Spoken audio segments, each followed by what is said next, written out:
Buenas noches, bienvenidos a Viaje a lo Desconocido. Hoy el capítulo estará espectacular, así que invitamos a todos a compartir la transmisión y por supuesto a que pasen el dato para que puedan escuchar el monográfico del día de hoy. Doy la bienvenida al Doc. Mario Díaz, ¿cómo estás?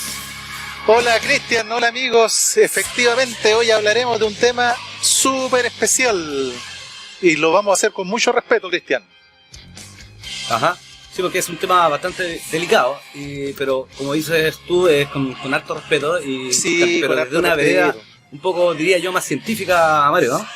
Sí, mira, aquí puede que todos no coincidamos, ¿no es cierto?, con la idea y con las alternativas que aquí se van a plantear, ¿ya? Uh-huh. Y está bien, todos tienen derecho a tener una postura siempre y cuando sea en un clima de respeto, ¿ya? Claro. La idea, Cristian, de este programa es analizar más que nada la figura histórica de Jesús, ¿ya?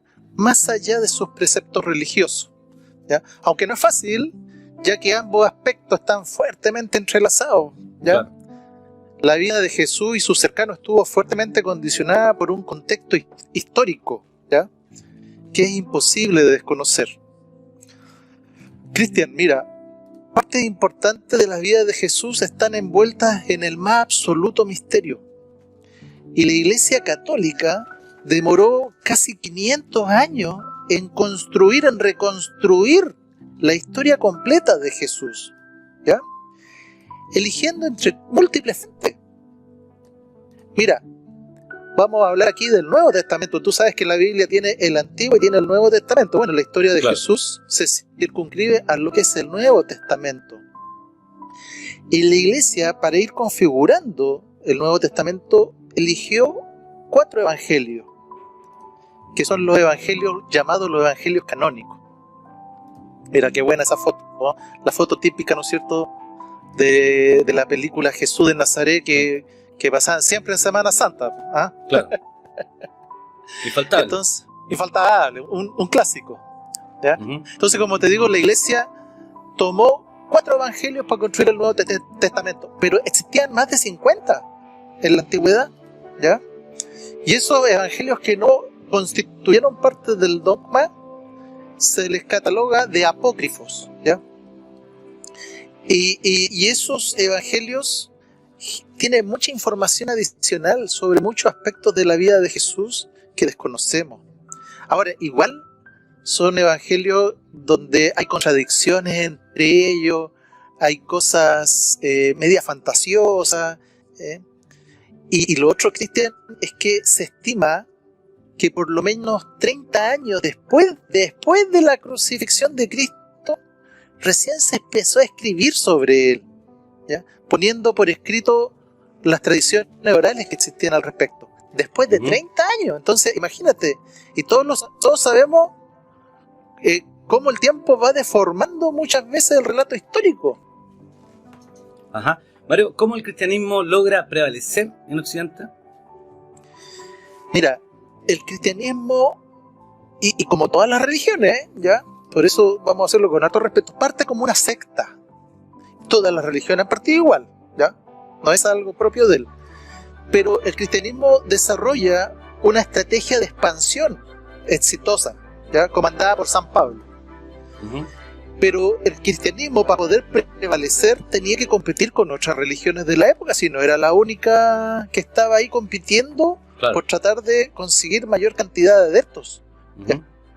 Por ejemplo, tenemos el mitraísmo, el mismo judaísmo que ya existía mucho tiempo antes, el zoroastrismo, claro, las religiones solares, las tradiciones paganas, el politeísmo griego. Había que competir. Uh-huh. Entonces, y había que competir en una sociedad antigua que para esa época era súper analfabeta, ¿ya? El alfabetismo era algo muy extraño y de las clases más acomodadas, y ahí en los tiempos antiguos el 95% de la gente vivía en la subsistencia, gente muy supersticiosa. Entonces el cristianismo, en competencia con estas otras religiones que estaban tratando de ganar un lugar en la antigüedad, presenta un corpus de hechos, de situaciones extraordinarias y sobrenaturales y sobrehumanas que tenían que hacer patente que era una religión que tenía el respaldo divino, el respaldo de la divinidad, ¿ya? Ahora, el cristianismo empieza a crecer, y ya el golpe de gracia para que se empiece el cristianismo a constituir en la religión oficial del Imperio Romano lo da Constantino, ¿ya? Vemos la foto 2, Cristian, esta es la foto 3. Una antes, por favor.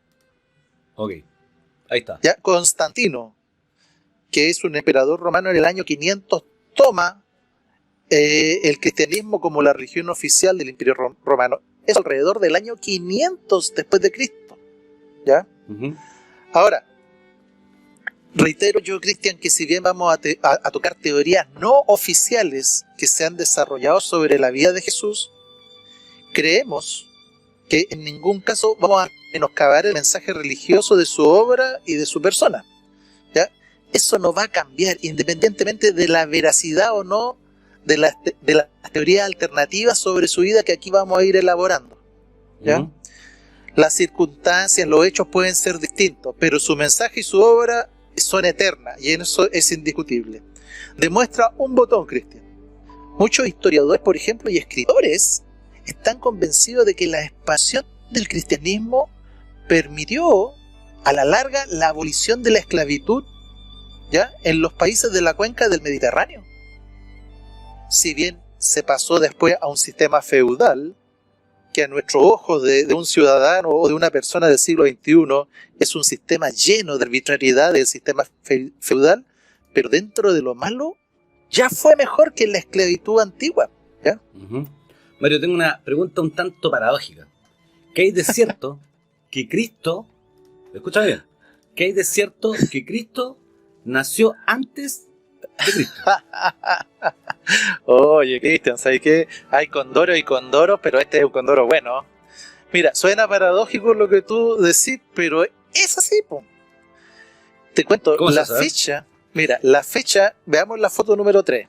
Este sí que se pega un condoro bueno. La fecha oficial del nacimiento de Cristo, mediante la cual medimos los años, ¿no es cierto?, acá en Occidente, fue fijada por un sabio, entre comillas, llamado Dionisio el Exiguo. Le decía el Exiguo porque era bajito de estatura, ¿ya? Él lo hizo en el año 532, 32 años después de que Constantino proclamara el cristianismo como la religión oficial del Imperio Romano. Entonces, Dionisio el Exiguo llegó a la conclusión de que Cristo había nacido en el año 753 de la fundación de Roma, pero cometió un error de cálculo de unos 6 años al datar el reinado de Herodes el Grande, ¿ya? Que Herodes el Grande era el rey judío que los romanos habían puesto como títere en la Palestina del siglo I. Entonces, ahí se pegó el condoro al datar el periodo del reinado de Herodes. Entonces, hay quienes dicen que el error es de 4 o incluso de 7 años. Ese error, Cristian, se conoce hace mucho tiempo y ha sido asumido por los historiadores para ya no provocar un enredo de fecha aún mayor con esa corrección. De manera que la fecha más probable del nacimiento de Cristo es 6 años antes de Cristo. Por tal razón, mira lo que pasa. No estamos, si nosotros fuéramos así puntillosos, no estamos en el año 2021 después de Cristo. Técnicamente debiéramos estar en el año 2027. 2027. Increíble. Bueno, les comentamos a todas las personas y seguidores de VAL que nos están viendo en este momento que pueden compartir la transmisión, que también pueden participar con nosotros a través de la caja de comentarios. Y tenemos una novedad hoy día, Mario, ¿cierto? Porque hace un par de días atrás, el equipo de producción de VAL logró captar unas imágenes que tienen a todos metidos en YouTube, porque hasta visitan ya el video de un avistamiento en los cerros de Antofagasta, así que lo vamos a estar... Quédense ahí pegados a la sintonía porque vamos a revisar este material casi ya llegando al final del programa. Mario, con respecto a lo mismo, ¿qué hay de cierto que el nacimiento y la infancia de María, madre de Jesús, está llena de hechos sobrenaturales? Fíjate, Cristian, que el nacimiento y la infancia de la Virgen María no aparece en los relatos del Nuevo Testamento. Y está lleno de hechos sobrenaturales, ¿ya? En la concepción, ¿ya?, de María, que es la madre de Jesús, se anticiparon muchos hechos extraños que anticiparon la venida de Cristo. Vamos aquí a tomar un evangelio apócrifo, de esos evangelios que no fueron considerados en el Nuevo Testamento, que se llama el evangelio apócrifo de la natividad de María. Los padres de María se llaman Ana, o se llamaban Ana y Joaquín. Ahí hay una foto de ellos. Y ellos provenían de la estirpe de David, que es un linaje de sangre azul dentro de lo que era el pueblo judío de la época, ¿ya? Entonces ellos poseían recursos económicos importantes, formaban parte, por decirlo, como de la nobleza del pueblo judío. Fíjate, por ejemplo, que la familia de María Cristian poseía 3 estancias. Poseía tierra y ganado en Nazaret. Ellos eran de Nazaret. Ahora, lo raro que pasó acá es que Joaquín y Ana, después de casarse, no podían tener hijos. No podían tener hijos. Ana, la madre de María, era infértil. Tuvieron que pasar 20 años de matrimonio para que recién Ana pudiera quedar embarazada de María. Ahora, ¿cómo ocurrió esto? Súper raro. Mira, hay un libro que es muy bueno, se llama Los astronautas de Yahvé, de J.J. Benítez, ¿ya? Yo recomiendo ese libro, ¿ya? En este evangelio, y en este libro, y en el evangelio, se afirma que después de que unos seres angelicales, llámalos como tú quieras, ¿ya? La Biblia dice seres angelicales, rodeados de un gran resplandor, bajaron del cielo y se le presentaron a Joaquín, al padre de María, en un descampado. Joaquín, ante esa visión, estaba aterrado. Y estos ángeles le informan que iba a ser padre de una mujer que en el futuro iba a concebir al Hijo de Dios. Entonces, en este evangelio, Cristian, de la natividad de María, se afirma que María, al igual que posteriormente Jesús, también fue engendrada por el Espíritu Santo. O lo que viene a ser lo mismo, Cristian, por un procedimiento misterioso o sobrenatural, que terminó con la infertilidad de Ana, la madre de María. Oye, es súper extraño. Y otra cosa también muy extraña, según el Evangelio apócrifo de Mateo, que también habla sobre la niñez de María, durante la infancia de María era común que ella jugara con ángeles. Mira, avancemos a una foto. Y estos seres, estos ángeles, tenían una alta preocupación sobre el desarrollo, sobre la nutrición de María. De hecho, María de ellos recibía su alimento. Y estos ángeles monitoreaban su desarrollo. ¿Por qué? Porque esa niñita que estuvo ahí en el futuro iba a ser la madre de Jesús. Entonces había un monitoreo constante del desarrollo de María. ¿Ya? Entonces esto que aparece en los evangelios apócrifos te deja para adentro. O sea, una intervención de seres celestiales. Mira, por ejemplo, en esa fotografía, desde el comienzo. Y bajaron y jugaban con María y le daban alimentación especial, no la de la época, porque estaban preparando su organismo, ya que ella iba a engendrar al Hijo de Dios. Entonces esto es algo muy extraño, Cristian. ¿Se te da cuenta? Muy extraño. Y la madre de María también era infértil y después de 20 años de matrimonio quedó embarazada. Algo muy raro. Oye, con respecto a eso del matrimonio, ¿cómo se arregló en esos tiempos el matrimonio de José y María? Ya, aquí vamos ya a empezar con teorías distintas teorías, ¿ya?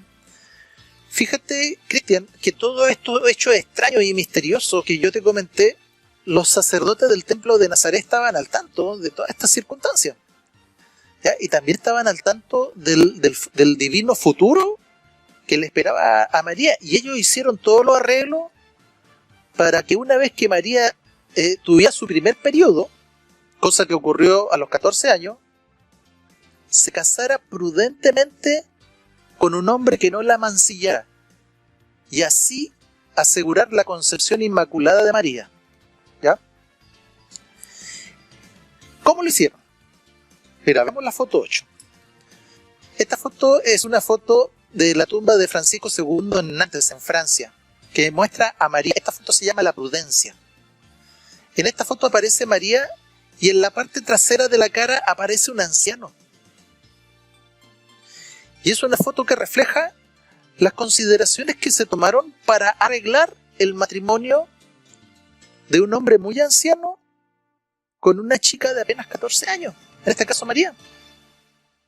Según el Evangelio apócrifo de la Natividad de María, que ya lo hemos tocado, José tenía 90 años en el momento de casarse con María. Era viudo y tenía hijos. ¿Ya? Y José estaba súper claro con la misión de María, ya que un ángel se lo dijo en un sueño a José. José, como buen judío, aceptó, accedió a casarse con una chica de 14 años y tener a cargo la misión de ser el apoyo incondicional de María en todo lo que se avecina, que no era fácil. Ahora, Cristian, en una época en donde la esperanza de vida en el mundo antiguo rondaba los 40, 45 años, más de eso no, lo normal era que los matrimonios se celebraban cuando los varones cumplían 13 años y las mujeres luego de su primera menstruación. Entonces, la expectativa de vida también era mucho más corta que hoy. Eran súper cortas, entonces tenían que casarse muy jóvenes. Según este evangelio, la avanzada edad de José, los 90 años, que era algo muy extraordinario para la época, aseguraba su impotencia sexual y el resguardo de la virtud de María. ¿Qué estaba preguntando, Eliana? Sí, Elena María la saludamos allá en Punta Arenas. Le mandamos un aplauso. Dice, ¿será cierto que Jerusalén es la puerta del universo, un portal abierto entre la Tierra y otros planetas? ¿Varias ideas?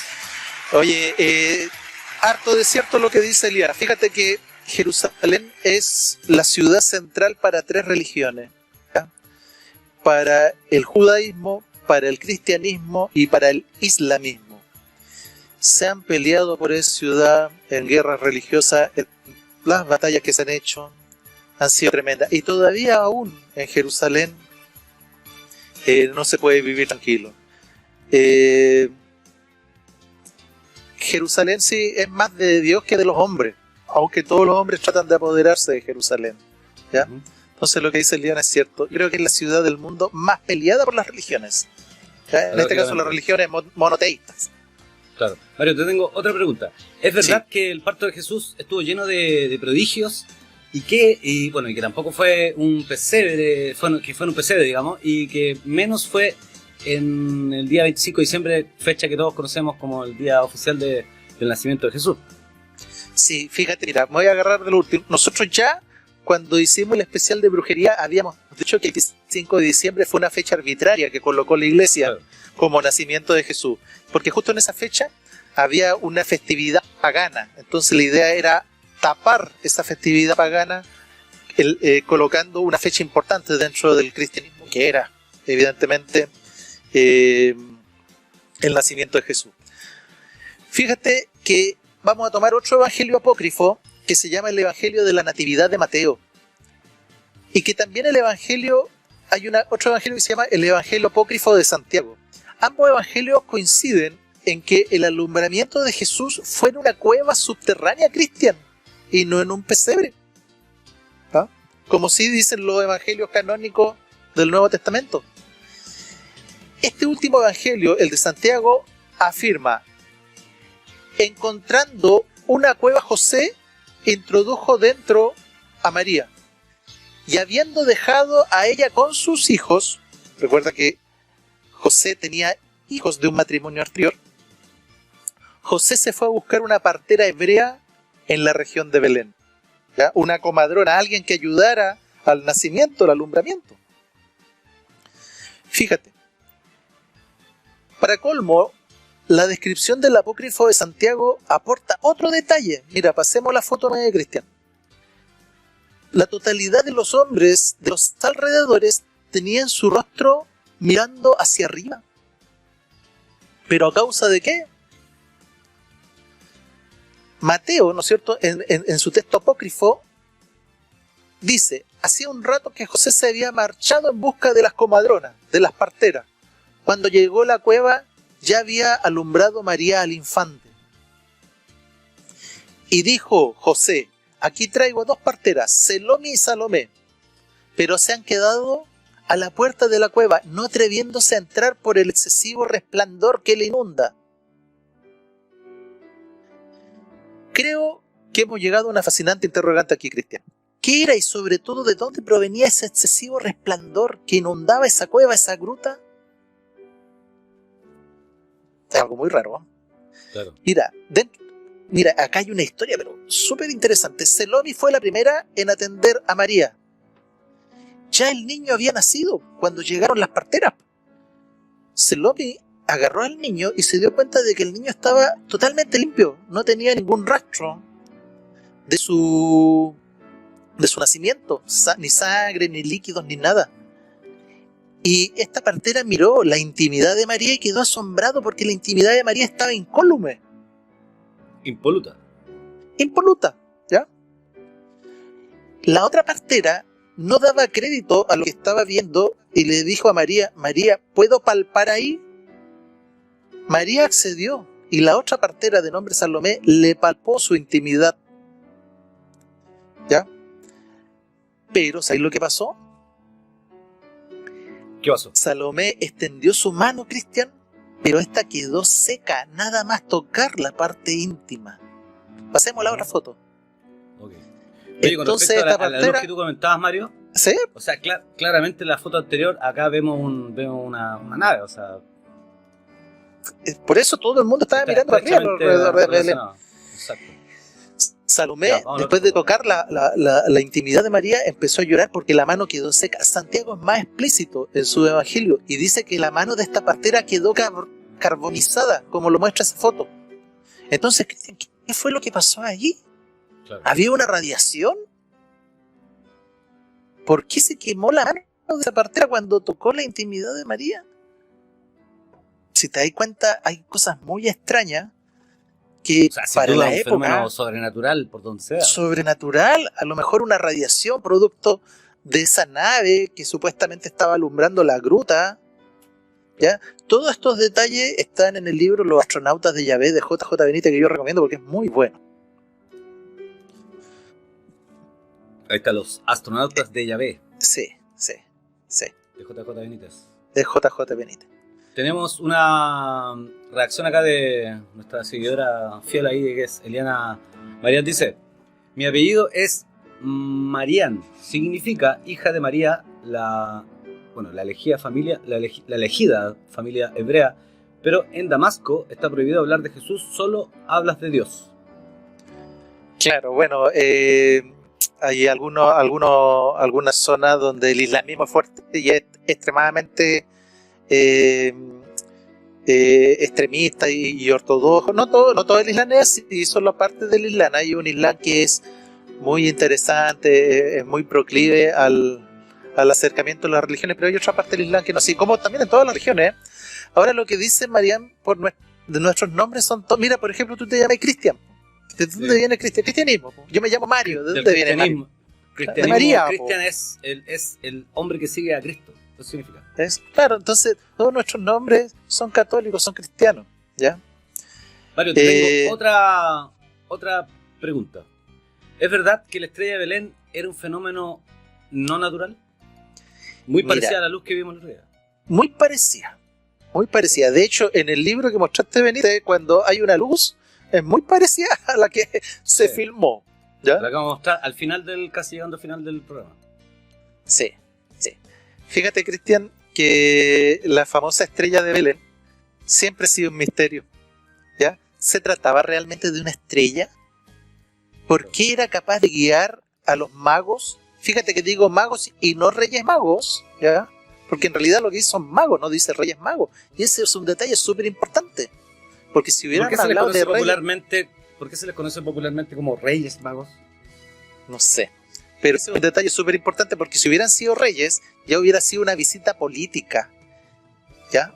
Y eso hubiese significado que las autoridades romanas y judías lo hubieran recibido con todos los honores que eso significaba. Pero eran solamente magos. Y de hecho, los nombres que se les conoce a ellos,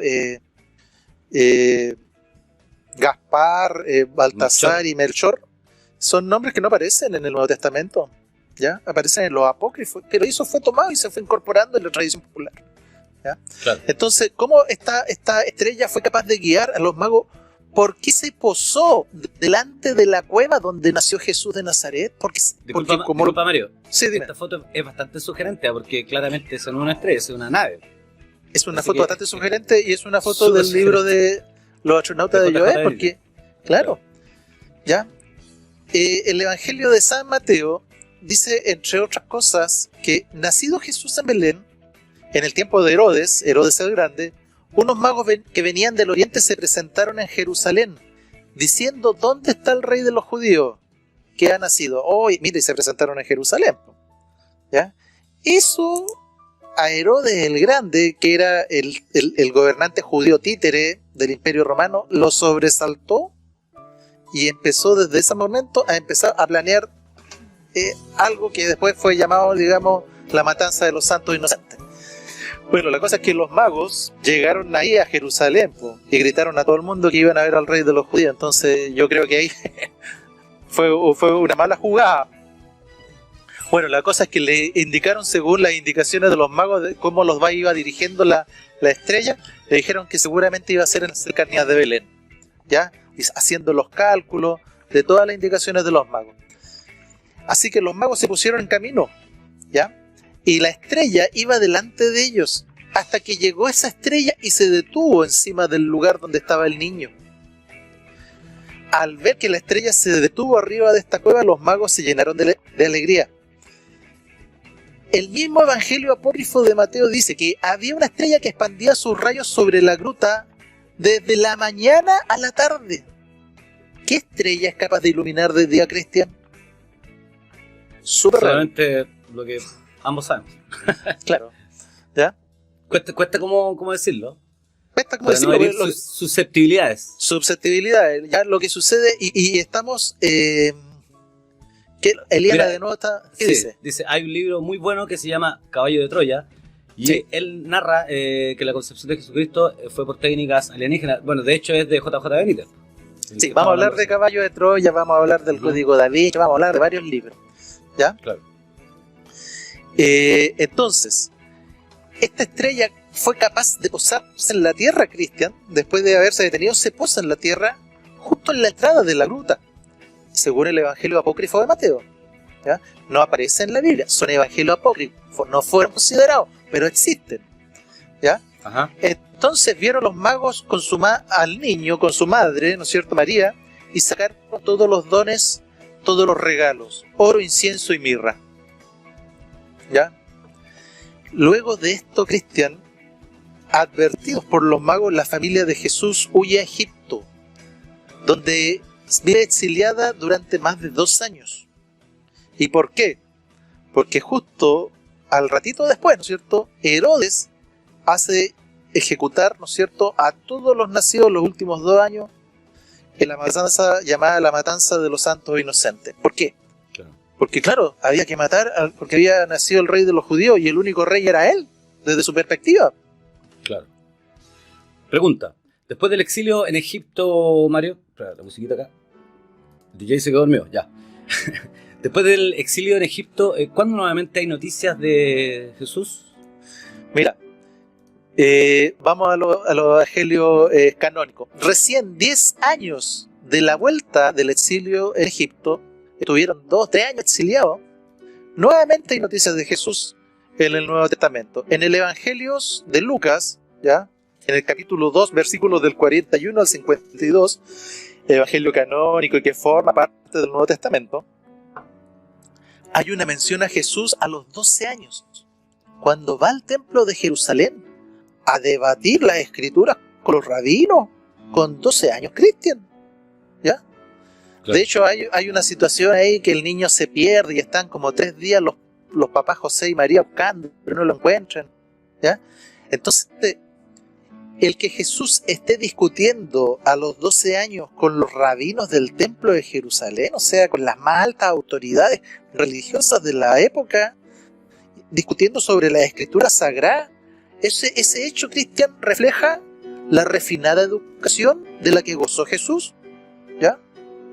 Lejos de lo que puede acceder una familia pobre, ¿eh? Entonces ahí también hay un tema. La familia de Jesús provenía del linaje de David, José tenía recursos económicos, la familia de María tenía recursos económicos, entonces, a diferencia de lo que la mayoría de la gente cree que Jesús nació en un pesebre porque eran muy pobres, habían ciertos designios divinos que estaban confabulándose para que se fueran gestando estos hechos. Más que haya sido la pobreza de ellos la que generó estas circunstancias de nacer en una cueva, en un pesebre, ¿ya? Entonces, la educación de Jesús fue súper refinada, impropia para algún niño de la época. Ahora, Jesús igual tenía características innatas de inteligencia y de carisma, que generaban una marca indeleble en todo aquel que le conocía o que le escuchaba, aunque fuese muy niño, era un niño prodigio. Eso, Cristian, a los 12 años. Y después me vas a creer tú que no menciona la Biblia, el Nuevo Testamento, después de ese hecho, no vuelve a mencionar nada de la vida de Jesús hasta los 30 años.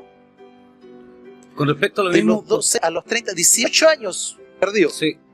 Mira, me asalta una... ¿Por qué ha habido tanto interés en los años perdidos de Jesús? Es que es evidente, Cristian. Oye, es imposible no indagar en la vida de Jesús cuando ha sido central, la figura de Jesús ha sido central en la cultura occidental. ¿Ya? Es imposible no indagar 18 años donde no se sabe nada. Claro. Es imposible. Ahora, ese interés que puede ser natural, igual se ha mercantilizado, no hay que desconocerlo. Claro. Por ejemplo, el libro y la película del Código Da Vinci, por ejemplo, se ha mercantilizado eso, la figura de Jesús, ¿ya? Igual también hay que tener mucho cuidado acá porque hay un mercado de corrientes alternativas sobre la vida de Jesús, muchas veces basada en elementos fragmentarios, ¿ya? Ahora, con un poco de buena voluntad empiezan a armar historias impresionantes que se hacen creíbles, la gente igual quiere creer. Hay escritores, Cristian, que son muy hábiles, que han sabido representar, por ejemplo, con mucho detalle la época en que se desenvolvió Jesús, sus costumbres, sus usos, las normas judías, ¿ya? Su relación con el dominio romano de la época. E incluso, Cristian, han sido capaces de desarrollar lúcidas argumentaciones religiosas atribuidas supuestamente a Jesús, que en un contexto muy bien armado de un relato detallado, oye, y minucioso, le dan un halo de profunda credibilidad a un posible manuscrito, a un libro, a una epopeya alternativa que pueda ayudar a explicar ese enorme vacío de 18 años en la historia de Jesús. ¿Ya? Dentro de ese esquema y dada esas salvedades, existe una multitud de textos que hablan de la vida desconocida de Jesús desde los 12 años hasta los 30 años. Porque es un auténtico misterio. ¿Ya? Hay muchas. Nosotros aquí vamos a mencionar las más importantes, las más conocidas, pero que hay muchas. O sea, da como para 3 especiales, para 3 monográficos. Claro. ¿Ya? Ahora, para ordenar un poquitito el tema, vamos a hablar de 4 teorías. 2 que aseguran que Jesús, durante esos años perdidos, entre los 12 y los 30, se mantuvo en Palestina, se mantuvo en Nazaret, en Galilea, en Judea, en toda la zona, ¿ya?, donde nació. Hay 2 teorías que afirman eso.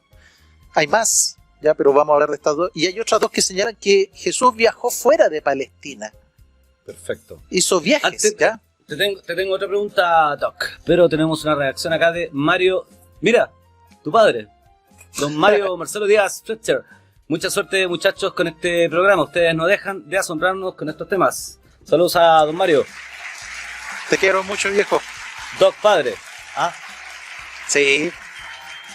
Sí, pues de ahí parte todo, ahí está la influencia. No, y te temas. digo, mi viejo sabe, pero muchas cosas. ¿Ya? Oye, Mario, antes de hacerte la siguiente pregunta, quiero citar el libro de J.J. Benítez, que comentaba, el del caballo de Troya, que comentaba sí. Eliana. Hay una parte que yo, bueno, lo leí hace mucho tiempo, pero me recuerdo vagamente de que, bueno, también ahí se habla de viajes en el tiempo, obviamente, porque se supone que hay unos personajes que viajan al tiempo de Jesús y se enfrentan con él, obviamente, y él los reconoce y le dice, ustedes no son de estas tierras, algo así, ¿no? Sí, hay una leyenda urbana al respecto. Ya, ahora hay que partir igual con que algo que yo mencioné en algún momento, de que en la primera edición de Caballo de Troya, JJ Benítez señala que esto es una novela, ¿ya? De ficción, claro. Es una ficción. Después de esa primera edición, JJ Benítez juega un poco con que podría ser cierto, ¿ya? Juega un poco con eso, ¿ya? A lo mejor con algún afán comercial o Claro. para generar el misterio. Pero sí, yo he escuchado de un relato que dice, ustedes vienen, que dice así textual, ustedes no son de acá, no son de Claro. este tiempo y vienen a dar testimonio. Que le Exacto. dice a los supuestos astronautas, Elías y digamos el otro comandante. Ahora, todo esto Benítez lo arma con un viaje en el tiempo, con escrituras sumitas que hablan sobre física que permitiría un viaje en el tiempo. Ya el tema de humo, los sumitas, es para otro monográfico, supuestamente una raza alienígena que ha estado mandando mensajes desde la década de los 50 acá al planeta. Ese es otro tema. Y lo otro también importante que hay que señalar y que lo vamos a ver más adelante es que sendos pasajes de Caballo de Troya fueron sacados del libro de Urantía, ¿ya? De hecho, dentro del libro de Urantía hay un detalle sobre los años perdidos de Jesús, súper interesante y súper convincente también, que también lo vamos a desarrollar. Oye, pero por todas estas obras de ciencia ficción, películas, libros y todo eso, muchas de las cuales han graficado un poco lo que ha pasado después. O sea, podríamos decir que no hay mejor forma de ocultar la verdad a los ojos de la humanidad que ponerla enfrente. Entonces también deja una ventana abierta y se puede pensar que ciertos pasajes de ese libro o de las películas que vamos a ver hechas por Hollywood, qué sé yo, pueden tener un porcentaje de verdad también, ¿o no? Claro, ahora igual, y no es porque yo quiera respaldar algo, todas las religiones tienen sus zonas oscuras, sujetas a interpretaciones, pasajes que fueron construidos, partes de las escrituras que fueron adaptadas a los intereses políticos de determinadas épocas. Eso no escapa ni al cristianismo, ni al islamismo, ni al budismo, ni al hinduismo, no escapa a ninguna religión, ¿ya? Uh-huh. Por eso, cuando se estudian las religiones hay que saber separar la paja del trigo, entender que hay una parte de la religión que es como la parte, más que nada la forma, ¿ya? La letra muerta, sujeta a interpretación, sujeta a las interpretaciones históricas, a las conveniencias políticas de una determinada época, pero también dentro de cada religión hay un núcleo de enseñanzas importantes y bien fundamentadas que pueden ayudar a los que estiman que la religión puede ser una parte importante de sus vidas, ¿ya? Uh-huh. También hay gente que estima que la religión no es de su interés, y es válido también. Y eso es válido también. Uh-huh. Pero la verdad, como lo hemos dicho hartas veces en este programa, es un asunto escurridizo, Cristian.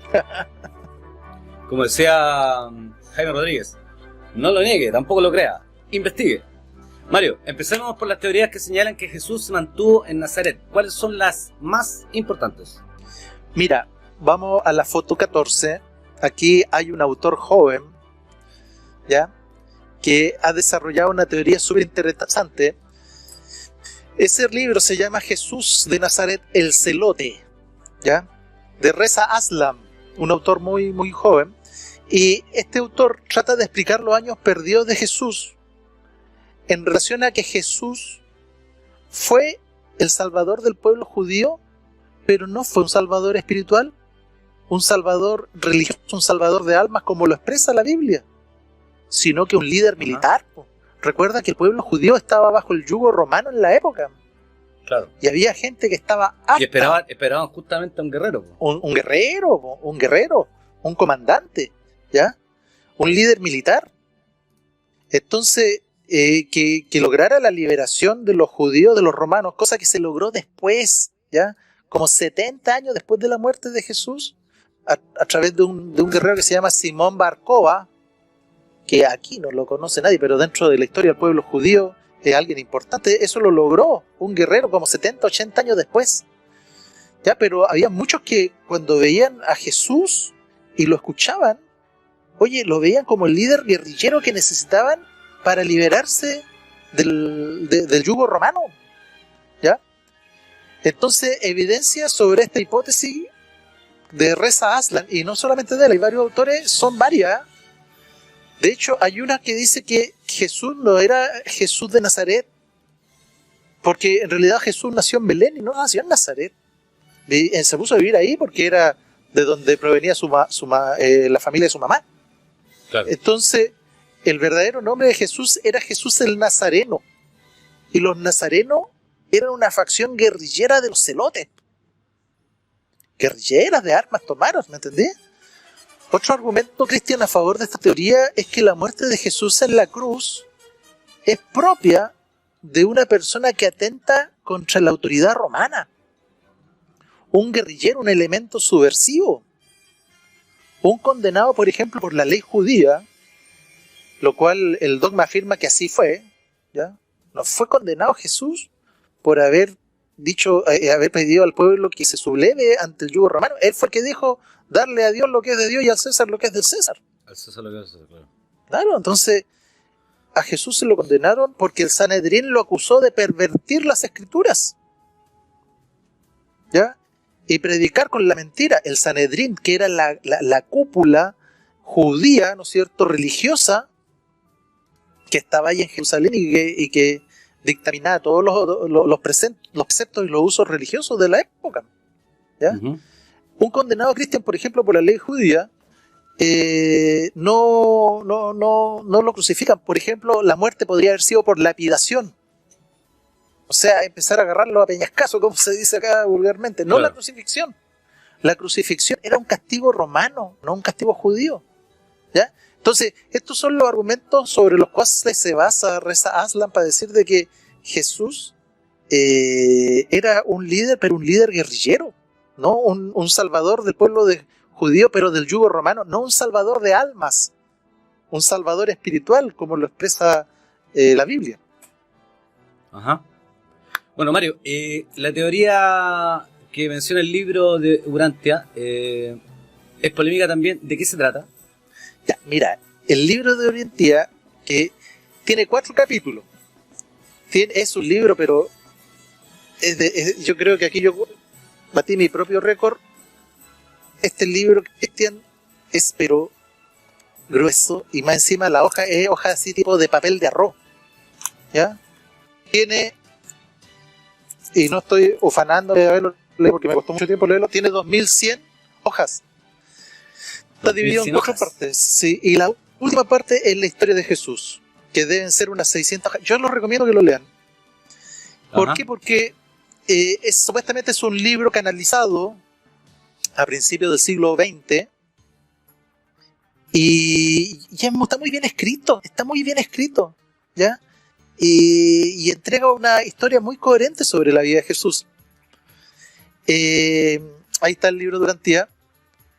Esta corriente señala que Jesús se mantuvo en Nazaret con sus padres entre los 12 y los 30 años, ¿ya? Uh-huh. Pero que María y José tuvieron más hijos e hijas, ¿ya? Uh-huh. José, que era un contratista y que tenía un muy buen pasar económico, fallece cuando Jesús tenía 15 años. Y María estaba embarazada de su última hija, de Ruth.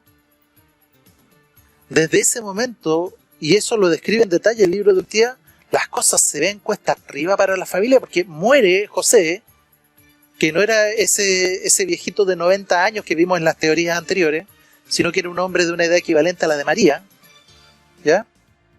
Y Jesús se tiene que hacer cargo de la familia con 15 años. Y esa familia estaba compuesta de María, que era su mamá, la viuda, una viuda más encima embarazada, Cristian, de Ruth, la última hija, y de 8 hijos. Contando Jesús, Santiago, José, Simón, Yeshua y Amos eran los varones, y 3 hermanas, Miriam, Marta y Ruth. Entonces imaginan un total de 5 varones y 3 mujeres que se llevaban en promedio por casi 2 años entre cada uno de ellos. Oye, desde ese momento, según el libro de Urantía, Jesús tiene que tomar las riendas de la familia, con 15 años, Cristian. ¿Ya? Ahora, si bien José tenía una situación acomodada, a medida que iba pasando el tiempo, se estaba empezando a comer la herencia que José había dejado. Al principio era cuantiosa, pero imagínate, 8 niños más la viuda, esto se empezó a correr el tiempo, la herencia se empezó a comer, pero rápidamente, ¿ya? Haciendo pasar por graves apuros económicos a la familia. Estas tremendas responsabilidades que tuvo que asumir Jesús, responsabilidades de orden familiar, económico y organizativo, ¿ya? Forjaron su carácter, forjaron su temperamento, agudizaron su ingenio práctico. Ya Jesús era alguien muy inteligente, pero esto obligó a Jesús a desarrollar una inteligencia práctica. No era una teoría, era una cuestión práctica también. Desarrolló negocios, siguió con el taller de carpintería de su padre, pero también desarrolló un negocio de mantención de caravanas, porque en Nazaret pasaban muchas caravanas de mercaderes, entonces los carros necesitaban repuestos y necesitaban mantención, entonces desarrolló unas caravanas, ¿ya? También desarrolló un nuevo tipo de embarcación, ¿ya? Para la pesca en las aguas de Galilea. Era muy amigo de los pescadores. Entonces las mujeres, Miriam, por ejemplo, se dedicaba al tejido, ¿ya? Y la otra hermana, que era Marta, se dedicaba a la gastronomía de la época. Entonces habían varios microempresas que estaban haciéndose ahí para tratar de apoyarse económicamente, ¿ya? O sea, ya los emprendimientos ya venían desde tiempos bíblicos. Sí, no, es que el comercio es algo que existía desde mucho tiempo, ¿ya? Ahora, impuesto interno también existía, pues. Recaudador de impuestos, de hecho uno de los apóstoles, ahí. Sí, pues, uno de los apóstoles que Jesús después convirtió, digamos, a su misión, a su ministerio, era un recaudador de impuestos. Entonces todas estas circunstancias, Cristian, le permitió a Jesús estudiar en profundidad la naturaleza humana en toda su amplitud. Aspectos cruciales que le permitieron trabajar su naturaleza interior, su fortaleza, ¿ya? Y su relación con Dios para la futura misión que tenía en la tierra. Perfecto. Antes de ir a la siguiente pregunta, Mario, tenemos una reacción de Eliana Marián. Oye, ella participa activamente con nosotros, así que todos los sábados. Le vamos a dar el premio viaje, el premio Val. Sí, el premio Val. Ya. Oye, mira, la Eliana dice, en el cristianismo no se reconoce a Jesucristo, en el cristianismo no se reconoce a Jesucristo. El Corán no reconoce a ninguno de los dos. Y a mi parecer, el catolicismo es solo un negocio, pues ellos mismos se contradicen uno de los 10 mandamientos. Dice que no adorarás imágenes ni semejanzas, y los templos están llenos de estatuas de santos, y los mismos sacerdotes fueron los mismos que crucificaron a Jesucristo. Palabras de Eliana Mariano. Sí. Fíjate que todas las religiones tienen estas pugnas, tienen estos cismas. El cristianismo tuvo un cisma muy importante en el año 1050. Se generó la iglesia católica, que tenía su sede en Roma, pero también se generó la iglesia ortodoxa. La iglesia ortodoxa tenía su sede en Estambul, capital de Turquía, y el cristianismo ortodoxo cubre toda la zona de los Balcanes, el oriente de Europa, parte de Turquía, Rusia, y se separaron porque pensaban distinto, tenían ideas distintas. Por ejemplo, los sacerdotes ortodoxos se pueden casar, lo cual yo encuentro que es algo bastante positivo, ¿ya? Y tienen diferencias también en las apreciaciones. Ahora, por ejemplo, en el Islam también tenéis los sunitas, tenéis los chiitas, que se contradicen entre ellos, han habido guerras entre ellos, ¿ya? Claro. Porque Mario, hay distintos califas que dan distintas interpretaciones a distintas partes del Corán. Entonces, por eso siempre digo yo, la idea es una idea mía y todas las ideas son válidas. Las de Eliana Marián también son válidas. Todas las ideas, si son planteadas con respeto, son válidas. Es no quedarse, digamos, con lo accesorio, ir al núcleo, a la médula de los mensajes religiosos, ¿ya? Okay. Y ahí sí, por ejemplo, el Islam tiene algo importante que decir, el cristianismo igual, el budismo, el hinduismo, etc. Cristian. Ok, ahora sí. Bueno, ahora veamos las teorías que señalan que los años perdidos de Jesús los pasó en el extranjero, porque hay una teoría al respecto y te quiero preguntar si es factible que Jesús haya ido a Inglaterra, por ejemplo. Sí, mira, dentro de las corrientes de los viajes al extranjero de Jesús en sus años perdidos, está la idea defendida por el poeta William Blake en el siglo XVIII, la cual postulaba que durante los años perdidos de Jesús, viajó a Inglaterra, que en ese tiempo formaba parte del Imperio Romano. El Imperio Romano llegó hasta Inglaterra, Cristian, sí era, pero ya tremendamente grande. Los motivos de ese viaje eran eminentemente comerciales. Ahí tenemos a William Blake. El tío abuelo de Jesús, que era el hermano de Joaquín, el abuelo de Jesús, padre de María, José, se llamaba José de Arimatea, que es un personaje clave, Cristian, en el Nuevo Testamento. ¿Ya? José de Arimatea era un mercader judío que tenía licencia romana para comercializar minerales y viajaba constantemente a Inglaterra, al sur de Inglaterra, muchas veces pasando por Francia, en busca de hierro y estaño, que eran minerales muy apreciados en la Palestina de la época. Viajaban en los barcos de la época, que eran barcos a vela.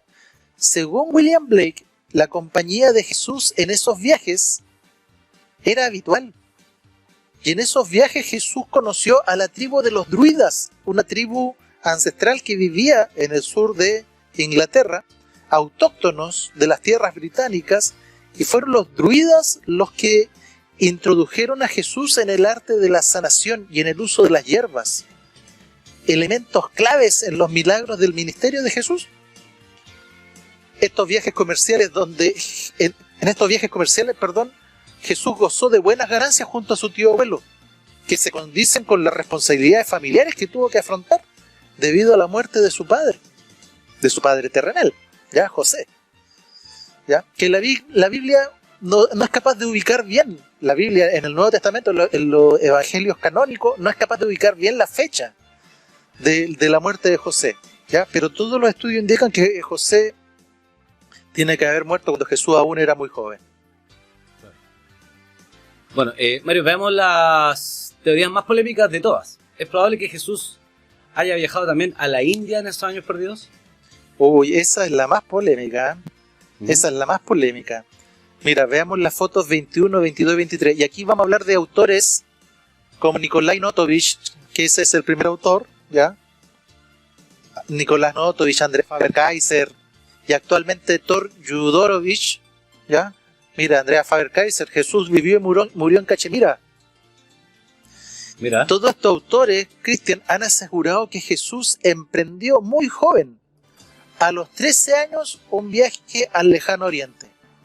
Ahora, claro, si uno dice un niño de 13 años, ahora escucha, es un niño, pero en los tiempos antiguos, un niño de 13 años ya lo consideraban un hombre que estaba listo para trabajar, que incluso a esa edad ya se podía casar. Eran otros tiempos, ¿ya? Aparte que la esperanza de vida era de 40 a 45 años, entonces a los 13 años este niño tenía que estar ya produciendo, generando, forjando familia. Estaríamos en la quemada ya nosotros. Oh, yo estaría muerto que rato, ya estaría muerto que rato. Claro. Entonces, esta teoría señala que a los 13 años Jesús, estas teorías de estos tres autores ya son muy similares. A los 13 años Jesús se embarca hacia el lejano oriente, ¿ya? En una caravana de mercaderes, seguramente comisionado por su tío José de Arimatea, ¿ya? Este tío rico que tenía Jesús, entre comillas, que hacía muchos negocios, ¿ya? Aprovechando la ruta de la seda que ya existía en esos tiempos, salió de Judea, salió de Galilea con destino a Oriente. Pasó por Persia, por Pakistán, por la India, por Nepal, por los Himalayas, hasta que llegó a Cachemira, que es una parte que está entre Pakistán y la India, un territorio muy conflictivo actualmente, ¿ya? Y ahí Jesús aprendió las bases y fundamentos de las religiones, de las principales religiones que existían en ese tiempo: el jainismo, el hinduismo y el budismo. Y Jesús, claro, como ya estaba versado en lo que eran las escrituras judías, empezó a estudiar, a hacer un estudio comparativo de Escritura, ¿ya? Vio los elementos análogos que existían, pudo discernir lo medular de lo accesorio en esas creencias y sentó las bases de una doctrina que iba a ir empapando su mensaje, ¿no es cierto?, que también tenía muchos elementos como la no violencia, ¿ya? La eliminación de los sacrificios animales que venían de Oriente. Además, Cristian, este es un aspecto súper importante. Jesucristo practicó ahí, según estos autores, técnicas ancestrales de yoga y técnicas faquíricas, ¿ya?, para controlar y soportar el dolor, el frío, la respiración, la reducción de los signos vitales. ¿Ya? Han visto, por ejemplo, que hay faquires que los dejan, los entierran y después los sacan a los varios días y están iguales. Bueno, claro. Jesús, ahí tenemos una foto de donde está Cachemira. Allá llegó, ¿ya? Cachemira. Entonces Jesús aprendió todas esas técnicas faquíricas y yógicas. Mira, hablemos primero de Nicolás Notovich, porque fue el primero. Nicolás Notovich fue como un Indiana Jones, fue un aventurero ruso de finales del siglo XIX, que visitó todas estas tierras y quedó fuertemente sorprendido que en los monasterios de Lem, el Aksha y otras comunidades en los Himalayas y Cachemira existían sendos documentos cristianos que hablaban de un profeta llamado Isa. Isa es el nombre árabe de Jesús, que en una época concordante con los años perdidos de Jesús, había estado en esas tierras predicando la grandeza de Dios y la hermandad universal. Fíjate, Cristian. De todos estos relatos, Nicolás Notovich los registra, los estudia, los registra y escribe el libro La vida secreta de Jesús de 1894. Fíjate, esta teoría ya tiene 125 años. Es una teoría antigua. Esta teoría cristiana es muy polémica, ¿eh? Y señala, entre otras cosas, que Jesús ya después emprende su viaje de vuelta a los 26 años. Pasa por Persépolis, se da una vuelta a Grecia, donde aprende toda la filosofía de los antiguos griegos. Después se va a Egipto, a Alejandría, donde también lo inician en los misterios egipcios, antes de volver a Palestina. ¿Ya? Esta teoría, Cristian, y aquí viene la parte más polémica, estas teorías de Andrea Faber-Kaiser, principalmente, aseguran que Jesús sobrevivió al martirio en la cruz, curó sus heridas y regresó a Cachemira, donde forjó una familia y siguió su labor predicadora, y murió a una edad muy avanzada. De hecho, en Cachemira hay una tumba con el nombre de Isa. Mira, veamos la foto 26. Esa es la tumba de Jesús en Cachemira. Ahora, Cristian, tumbas de Jesús hay como 10. Hay 4 en Jerusalén, hay una en Francia, hay otra en Cachemira, hay otra en Japón. Entonces, igual estas cositas hay que tomarlas con pinzas. Oye, pero al mundo ortodoxo lo tenemos con terciana, yo cacho, con toda esta información, ¿o no? Por eso sí, por eso lo estamos haciendo con el máximo respeto. Son teorías alternativas. Claro, son teorías. Son teorías. Son teorías. Aquí la verdad es algo escurridizo, ya lo hemos dicho varias veces, pero eso no significa que no podamos comentar teoría. ¿Ya? Claro, Mario, sobre esto último, ¿qué hay de cierto que Jesús pudiese haber sobrevivido al martirio de la cruz? ¿Qué hay de cierto en eso que comentaba recién? Si te das cuenta, eso es todo un tema polémico, porque poner en entredicho la muerte y resurrección de Cristo es algo complejo, y todos estos autores que con esos libros lo hicieron, evidentemente también recibieron el repudio de, como tú decías, las alas más ortodoxas del cristianismo. ¿Ya? Claro. ¿Ya? Ahora, yo reitero y vuelvo a reiterar que vamos a tocar este tema desde una perspectiva de las teorías especulativas, ¿ya? De orden histórico. En ningún caso pretendemos socavar las más legítimas creencias religiosas, en ningún caso. ¿Ya? Ahora, volviendo a el libro de Andrea Faber-Kaiser, Jesús murió y vivió en Cachemira, murió en Cachemira, asegura que Andrea Faber-Kaiser que un análisis objetivo, por ejemplo, del Evangelio de Juan refleja que Poncio Pilato, la máxima autoridad romana en Jerusalén no odiaba a Jesús. Mira, vemos la foto 27 y 28. ¿Ya? Por el contrario, Poncio Pilato simpatizaba con él. Esa foto es súper importante. La esposa de Poncio Pilato, Claudia, que aparece en la foto de la derecha, abogó e intercedió para que liberaran a Jesús. Cuando el Sanedrín se lo dejó a Poncio para que Poncio, ¿no es cierto?, con la autoridad romana lo castigara. Y Poncio ahí dice, se lava las manos. ¿Y por qué?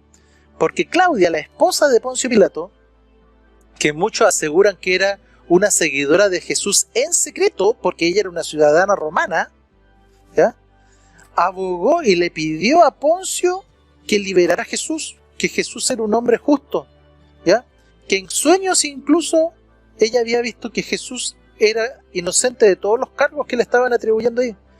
Pero el problema es que Poncio no quería tener problemas con Caifás. Ahí hay una foto, una representación de Caifás. Claro, Caifás era el sumo sacerdote del Sanedrín. Ellos eran el intermediario entre la administración romana y el resto del pueblo judío. Entonces estar en la buena con el Sanedrín era evitar que hubieran revueltas. Y lo que menos quería Poncio Pilato era que hubieran revueltas. ¿Ya? Entonces de ahí viene el yo aquí me lavo las manos de Poncio Pilato. Exacto. ¿Ya? Claudia, que era la esposa, abogó, y eso es un tema súper importante para lo que viene más adelante, Cristian.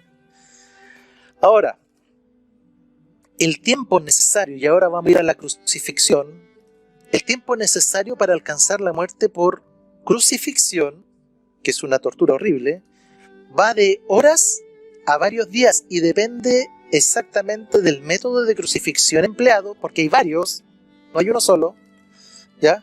El estado de salud de la persona crucificada y las circunstancias ambientales también. Ahora, todo esto es especulativo, ¿ya? Lo hemos reiterado varias veces. Jesús físicamente era muy fuerte. A pesar del calvario que le significó la pasión, ¿no es cierto?, de Cristo, los azotes, las torturas, el arrastrar una cruz por Jerusalén. Según el Evangelio de Juan, Jesús fue crucificado a la hora sexta, o sea, alrededor de las 12 del día. Y a las 3, 4 de la tarde, Jesús expiró. Después de 4 horas, o 5 horas, ponele. ¿Ya? O, como dicen algunas fuentes alternativas, perdió el conocimiento.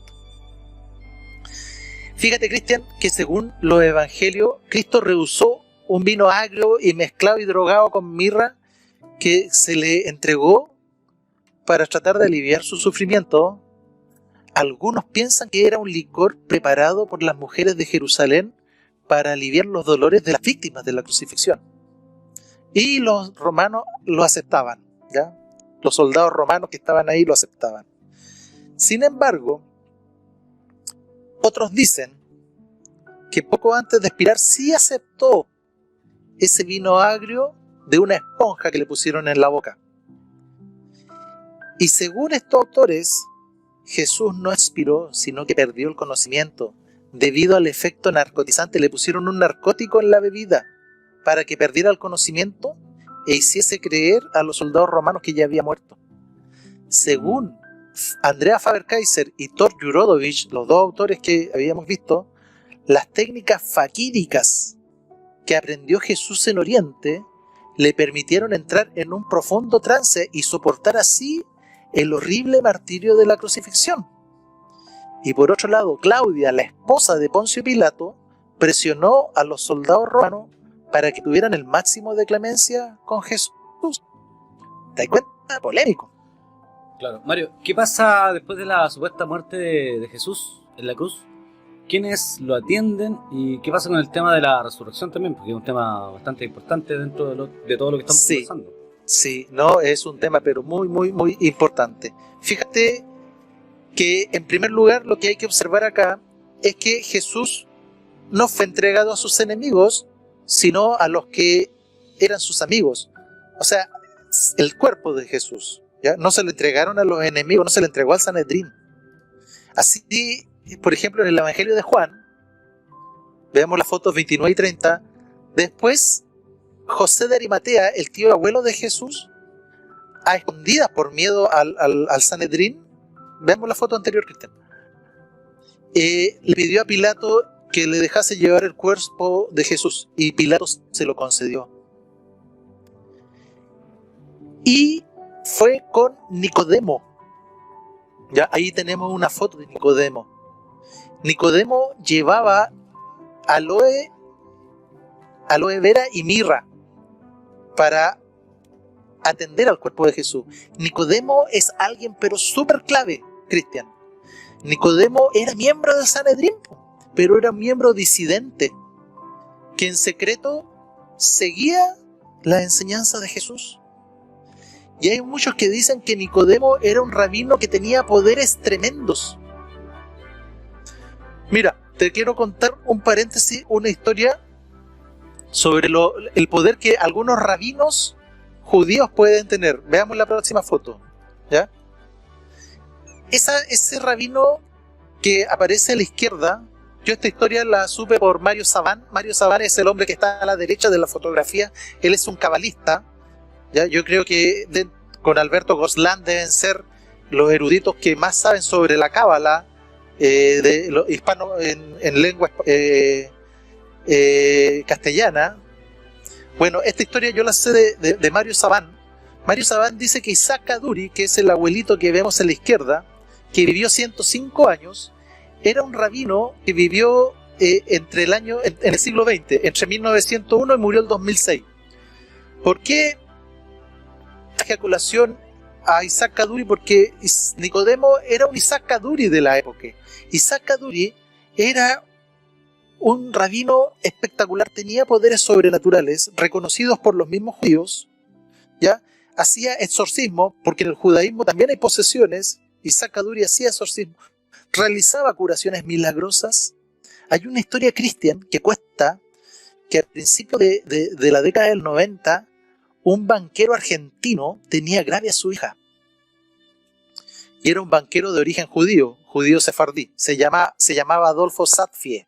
Falleció ya, el Sadfie. Y él mandó a buscar a Isaac Kaduri a Tel Aviv, a Israel.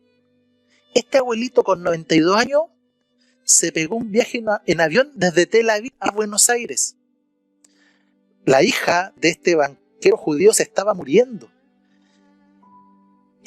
La figura de Isaac Kaduri era tan grande, cuando él entraba a cualquier iglesia, sea una iglesia cristiana, musulmana, la gente se recogía porque veían en él la sabiduría y la autoridad de una persona religiosa pero tremenda. Tenía un aura pero fortísima. Isaac Kaduri llegó a Buenos Aires, fue a la habitación donde estaba la hija de este banquero, estaba moribunda, se quedó a oscuras, pidió que todo el mundo saliera, apagó todas las luces, se quedó a oscuras 5 horas con esta dama, le hizo unas curaciones mágicas, gnósticas, cabalísticas, no sé, Cristian, cómo llamarlo, pero esta persona se recuperó, estaba en las puertas de la muerte, fue capaz de sacar, y es un milagro muy conocido dentro del mundo judío. Entonces Nicodemo también tenía esas facultades, y Nicodemo fue a atender a Jesús, ¿ya? Llevaba aloe vera y llevaba mirra. Todos, Cristian, conocemos el poder de la aloe vera para curar heridas. ¿Para qué llevaban aloe vera? ¿Para curar la herida de alguien que había muerto? ¿Tendría lógica? Claro. No tiene mucha lógica. ¿O esto formaba parte de unos ungüentos necesarios para embadurnar el cuerpo de un difunto? Que eso también es la teoría. Pero llevar aloe vera. Ahora, Cristian, luego llevan a Jesús a una tumba que era propiedad de José de Arimatea, pero esta tumba no era como un hoyo excavado en la tierra, no, era una cueva que estaba tapada con una gran roca. Allí, Cristian, el cuerpo de Jesús fue puesto en una losa plana y embadurnado con todos estos ungüentos, y luego envuelto en una sábana. Lo envolvieron en una sábana para abrigarlo y acelerar la absorción de los ungüentos medicinales. Teoría alternativa. Cristian, la tumba era una cueva espaciosa en la que había aire suficiente para respirar. De hecho, Cristian, curiosamente, después de la resurrección de Jesús, Jesús necesitó apartar la roca que tapaba su entrada, lo cual indica que de ahí salió un cuerpo físico, un cuerpo humano, y no un ente espiritual o divino. Luego de esto, Cristian, luego de que Jesús sale de la cueva y tiene que mover la roca para salir, Jesús cita a sus discípulos, viaja hasta Galilea, come pan y pescado, muestra las heridas de su cuerpo a sus discípulos, ¿ya? Huye de la jurisdicción de Poncio Pilato porque el Sanedrín estaba ahí, viajando hacia el este, según Andreas Faber-Kaiser, viajando hacia Cachemira. Mario, ¿y en qué parte del Nuevo Testamento se fundamenta lo que asegura Andreas Faber-Kaiser? Lo que asegura Andreas Faber-Kaiser, que de la tumba de Jesús salió un cuerpo físico, ¿ya? No salió un aura o algo etéreo. Solo caminando. Salió caminando, salió un cuerpo. Claro. Mira, Cristian, en el Evangelio de Lucas, capítulo 24, versículos del 37 al 39, cuando Jesús se le aparece a los apóstoles, dice textual, dice, despavoridos y llenos de temor pensaron que veían a un espíritu. Y él les dijo, bueno, ¿por qué os asustáis? ¿Por qué vienen a su corazón estos pensamientos? Míranme las manos y pies que soy yo mismo. Palpadme y mirad que un espíritu no tiene carne y huesos como veis que yo lo tengo. 2 versículos más adelante, en el mismo Evangelio de Lucas, Cristian dice, Jesús demuestra tener hambre, algo absolutamente inconcebible para un ente divino o un ente espiritual ya despojado de su cuerpo físico. Textual que dice, entonces les dijo, ¿tenéis algo para comer? Y ellos, los apóstoles, le dieron un trozo de pescado asado. Jesús lo agarró y se lo comió delante de ellos. Mira, vale, entonces, si Jesús sobrevivió a la crucifixión, entonces la teoría del código da Vinci puede tener alguna base, digamos, el código da Vinci, perdón. Sí, mira, veamos las fotos 31. Mira, veamos la foto 31 primero, ¿ya? Primero, Cristian, que hay que señalar que este libro, el código da Vinci, es una obra de ciencia ficción. Basado, eso sí, en un libro más antiguo y especulativo que se llama El Enigma Sagrado. Por acá lo ando trayendo yo. De este libro se basó el código da Vinci.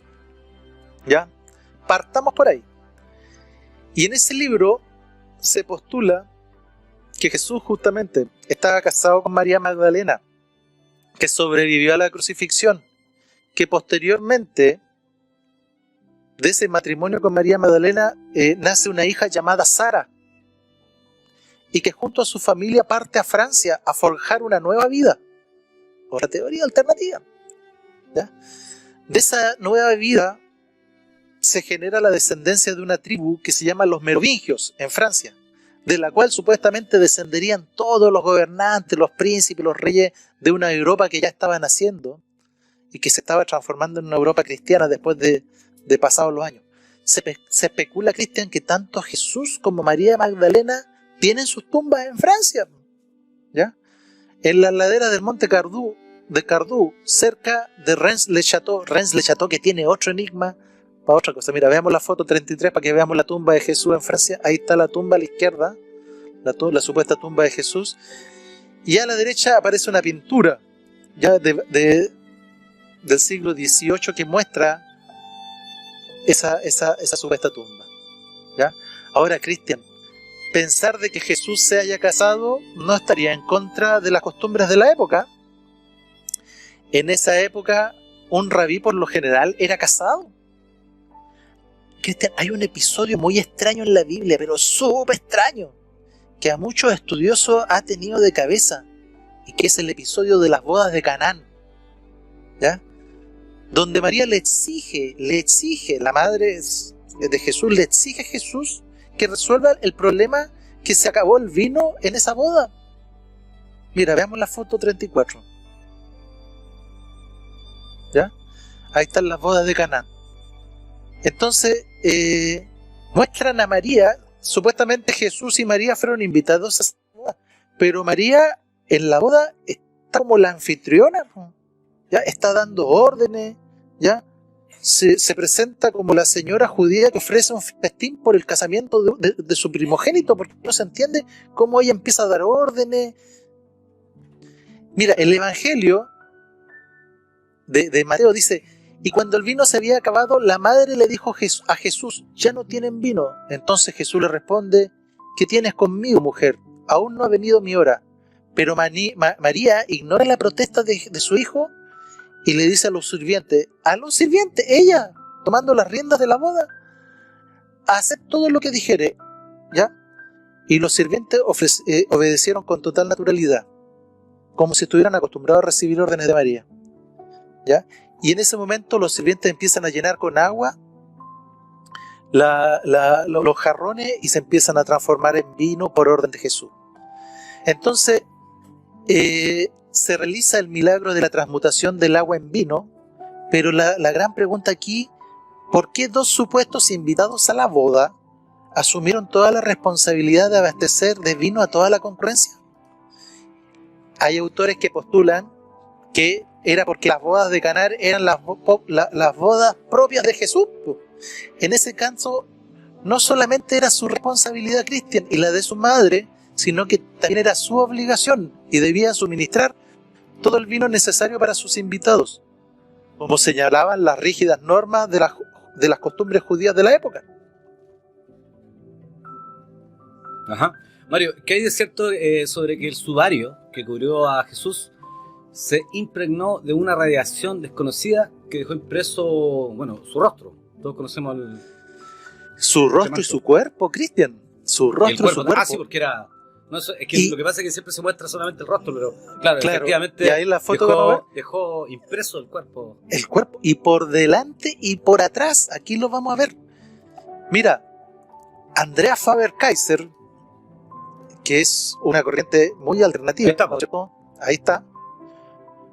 ¿Te acuerdas que yo te dije que el cuerpo de Jesús lo embadurnaron con un ungüento con aloe vera y mirra?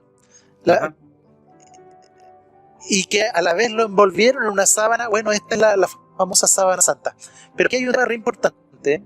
Andrea Faber-Kaiser postula que la aceleración de las heridas de Jesús se debió al entrenamiento faquírico y yógico de Jesús que tuvo en Oriente, ¿ya? Y el tratamiento en secreto efectuado por Nicodemo. Nicodemo, ya dijimos, un alto sacerdote del Sanedrín, disidente, ¿ya? A Jesús se le embadurnó en estos ungüentos y se le envolvió en la sábana. Y Jesús, aún vivo, según Andrea Faber-Kaiser, entra en un profundo trance de sanación corporal. Jesús, que dominaba estas técnicas de yoga y de meditación, es capaz de elevar su frecuencia vibracional, ¿ya? Su frecuencia corporal para sanarse. Y deja todo eso, toda esa fuerza, queda impregnada en esta sábana santa que lo envolvió. Mira, te voy a contar una anécdota. En los Himalayas, a los monjes budistas tibetanos más avanzados los dejan en la orilla de los cerros nevados, desnudos de la cintura para arriba y con una sábana húmeda para cubrirse. Y ellos, dada el entrenamiento y yógico que tienen, la meditación profunda, son capaces de transformar sus vibraciones y son capaces de no pasar frío. Los dejan semidesnudos en la ladera de los montes nevados, se tapan con esa sábana mojada y son capaces, con el calor de su cuerpo que generan producto de estos profundos trances, de secar la sábana.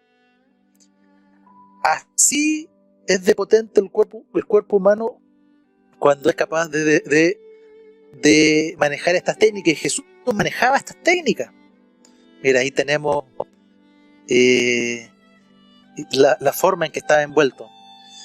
Ahora, Cristian, la sábana santa o el santo sudario es una tela de lino que muestra la imagen de un hombre que presenta las marcas y traumas físicos propios de la crucifixión. Este sudario, Cristian, ha dado un debate tremendo para los científicos, los teólogos y los historiadores, ¿ya? Oficialmente dicen que es falso, porque le hicieron una prueba de radiocarbono sitúan su origen en la Edad Media, por ahí por el año 1200, 1390 después de Cristo. ¿Ya? Ahí estáis mostrando varias fotos. Hay otros autores que postulan que el Santo Sudario es la primera fotografía que se hizo en el mundo y atribuyen su autoría a Leonardo da Vinci alrededor del año 1500. Según esta línea de pensamiento, Leonardo da Vinci, que manejaba técnicas de iluminación y de sulfatación de plata, que eran técnicas que ya manejaban los musulmanes, a través de la ayuda de una linterna y de un dispositivo de proyección y compuestos de plata sensibles a la luz, fue capaz de hacer una fotografía de sí mismo. Por eso hay muchos que ven en el Santo Sudario la imagen de Leonardo da Vinci cuando ya era viejo. ¿Ya? Ah, claro, claro. Es re interesante también esta teoría, que también yo la encuentro espectacular, porque, oye, que la primera fotografía haya sido en el año 1500 y no en el año 1830, que fue la primera fotografía, o sea, lo encuentro espectacular y también engrandece la figura de Leonardo da Vinci. ¿Ya? Ahora, y la otra teoría es que hay una teoría que salió hace poco, que es que un intenso rayo de radiación ultravioleta fue capaz de impregnar esta sábana. Y esta sábana, Cristian, tiene una impregnación de tipo tridimensional. Algo pero que es incapaz de ser reproducido por ninguna máquina. ¿Ya? Todas, y ahí tú mostraste una foto, adelántala nomás, están todas las marcas de los suplicios que estuvo sometido Jesús están en el Santo Sudario. Entonces es muy extraño. ¿Por qué? Porque ya que la impresión es tridimensional en el sudario de un cuerpo de un hombre, algo que es imposible de lograr con ninguna tecnología de esa época. Acá en la imagen, Mario, dice, debajo de la cuenca ocular derecha, golpe con un palo de 4.3 centímetros. Claro. Muestra puñetazo, fractura cartílago nasal, labio inferior inflamado, mechones de barba arrancados. Sí. Entonces, como yo te decía, si Jesús entró en un profundo trance para sanar corporalmente su cuerpo después de los suplicios, ahí en la losa de la cueva donde lo metió José de Arimatea, esto quedó impregnado, toda esta energía vibracional quedó impregnada en la sábana. Ya ahí aparece todo un estudio de todas las marcas de Jesús que aparecen en la sábana santa. Claro, rastros de sangre, de la coronación de espina, tabique nasal fracturado y mejilla hundida, barba mesada y cargada de sangre, herida de lanza con rastros de sangre que testimonian los movimientos durante la cruz, manos perforadas por clavos, rodillas heridas caídas en el Vía Crucis, pies taladrados. Acá al lado derecho tenemos heridas de un casquete de espinas. Claro, sí. Hombro el clavo es acá, muchas veces se representa acá en la mano, pero se desgarraría la mano si el clavo fuera acá. El clavo es acá debajo de la muñeca. ¿Ya? Claro. Debajo de la muñeca. Y había una técnica para que no tocara venas. ¿Ya? Mira, Katina Aura dice, la apariencia física de Jesús también es bastante polémica. Dicen que imágenes como la del Santo Sudario muestra rasgos europeos y no como los que debería haber tenido Jesús. Sí, tiene mucha razón, Katina. ¿Ya? Jesús, siempre nosotros hemos visto una imagen idealizada de Jesús. Robert Powell, que fue el actor que hizo de Jesús en Jesús de Nazaret, claro, lo muestra rubiecito, ojitos claros, blanquito. Nórdico. Claro, nórdico, pero lo más probable es que Jesús haya sido moreno, claro, nariz aguileña, pelo negro, ¿ya? No de alta estatura. Cristian, lo último sobre la sábana santa, hay estudios que se hicieron y que pudieron identificar en la sábana granos de polen de especies de arbustos pertenecientes a Palestina que fueron que se extinguieron en el siglo I después de Cristo, y encontraron rastros de ese polen en el Santo Sudario. Entonces, también por eso te digo yo, hay quienes dicen que sí, quienes dicen que no, quienes muestran evidencias que es falso, quienes muestran evidencias que es verdadero. Como todos los temas acá, verdades mezcladas con mentiras. Claro. Entonces, ese es el tema. La siguiente imagen también, bueno, muestra... Ahí se sacó, 40. sí, pero se sacó una impresión tridimensional. Yo te dije, esa sábana captó tridimensionalmente las formas, no son solamente manchas, hay una impresión tridimensional de la forma en la sábana. Eso es algo totalmente inexplicado, ¿ya? Algo totalmente inexplicado. Y como está captada de forma tridimensional, pudieron hacer la reproducción tridimensional del cuerpo, y ahí está. Ahí está. Justamente. Bueno, tenemos otra reacción de Catinado que dice: ¿es con María Magdalena, la mujer con la que supuestamente se está casando en las bodas de Canaán? Sí. Sí. María Magdalena, se ha hablado mucho y se ha tratado de desprestigiar la imagen de María Magdalena. María Magdalena, una mujer súper inteligente que era de una mente privilegiada. Ella estaba a cargo también de un grupo de mujeres que seguía a Jesucristo. También tenía sus 12, por decirlo, sus 12 apóstolas. ¿Ah? Uh-huh. Y sí, o sea... Después, ¿cómo se llama este actor? Robert Powell. Robert Powell sigue vivo, Cristian. Clásico, Robert Powell. Sí, sigue vivo Robert Powell, tiene 76 años, ha actuado en otras películas, pero el mundo se quedó con su imagen del Jesús de Nazaret. Claro, ahora ya estamos en lo que son catapultados, y la verdad es que no se pudo sacar más el papel. ¿Ya? Ha hecho otras películas de menor envergadura, pero esta película de Franco Sefirelli, Jesús de Nazaret, fue la que lo dejó marcado.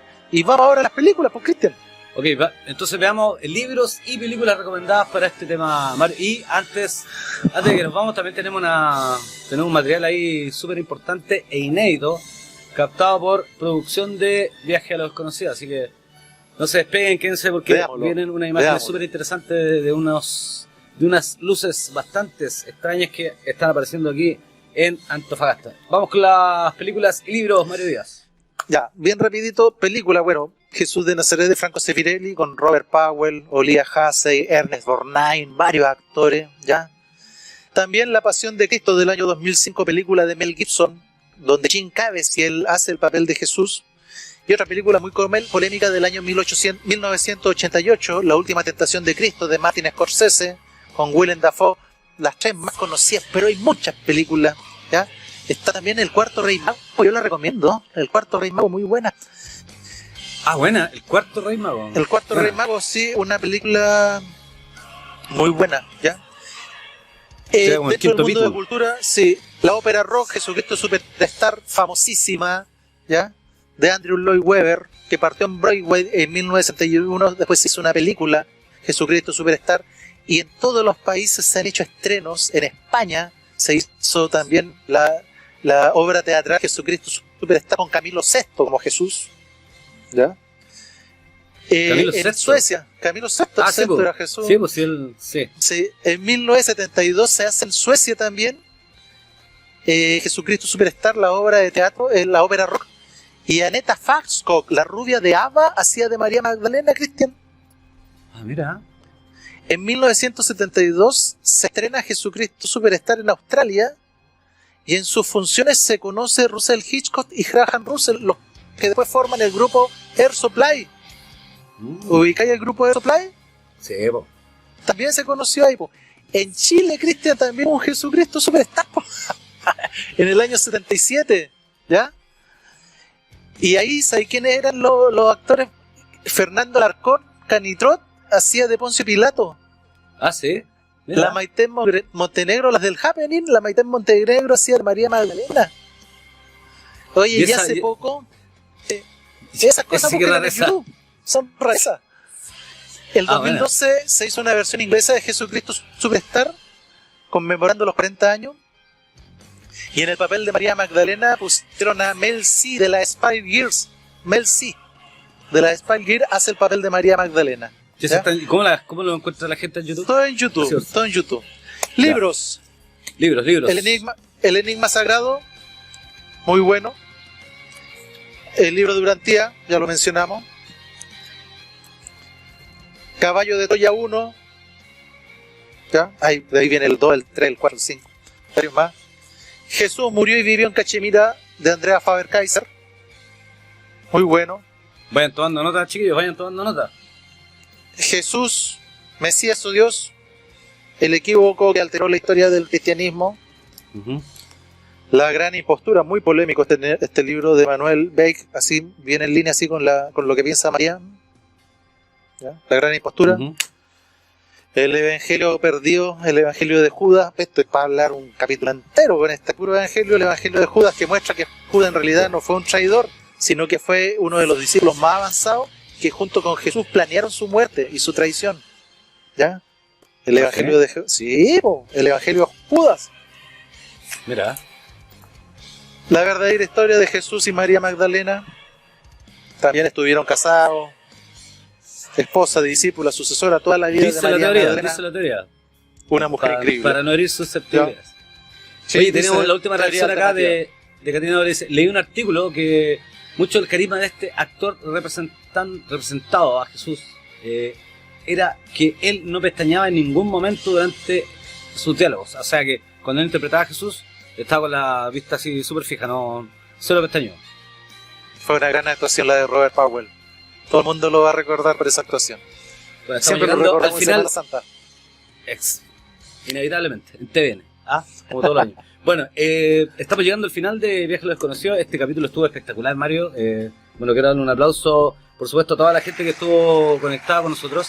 Decirles que sigan el fanpage de Viaje a lo Desconocido. Y Mario les va a contar también que el programa ya se está expandiendo. Cuéntale a la gente con respecto al material que vamos a mostrar ahora a continuación.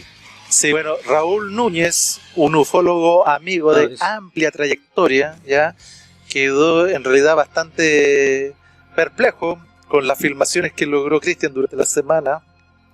Y los videos ya están en las páginas del NOUFA, del Noticiero Ufológico Autónomo de Chile, y en la página web del Instituto de Investigación y Estudios Exobiológicos, ya que tiene sede en España, ha estado también este video.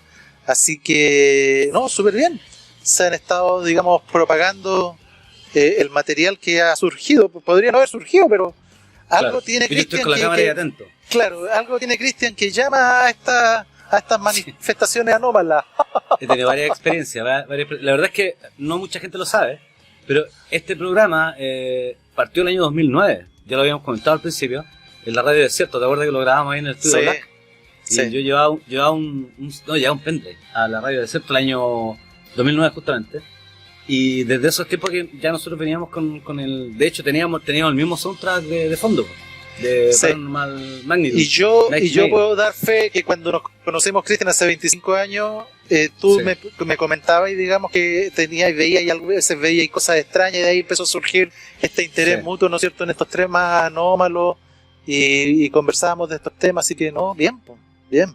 Sí, bueno, la gente que me conoce va a decir que sabe que soy músico y todo, pero tengo una cercanía bastante importante con este tipo de eventos paranormal y todo eso. Me han pasado hartas cositas y por eso también hay una sincronía ahí con Mario Díaz, y más encima los dos nos llamamos Díaz. Hay gente que debe pensar que somos familiares, pero ¿de dónde? Pero somos amigos, sí. Bueno, vamos Díaz, a revisar el material. El apellido Díaz está entre los más comunes. Sí. Claro. Así que bueno. Sí. Volver a invitar a la gente a que le dé like al fanpage de Viaje a lo Desconocido, que compartan la transmisión porque estos temas son bastante interesantes en un tiempo que estamos viviendo donde no hay mucho contenido de interés, donde la vulgaridad y la cintura abajo es como lo más importante parece. Este es un programa que ofrece una alternativa distinta y con un contenido de verdad bastante interesante. Vamos a revisar el material entonces, Mario. Este es un material inédito de Vald, ¿ya? Fue un registro que hice hace un par de días atrás, unos 2 o 3 días, y justamente hay una parte, yo lo edité en todo caso, fue un poco más largo, pero hay una parte que digo, voy a llamar al Mario, pues, y empezamos a hablar, pues entonces yo digo, oye, igual no, si la luz está acá, ¿cachai? Pero no te escucháis todo, porque estaba hablando, no estaba con altavoz, así que vamos a revisar el material, Luces Extrañas en Antofagasta.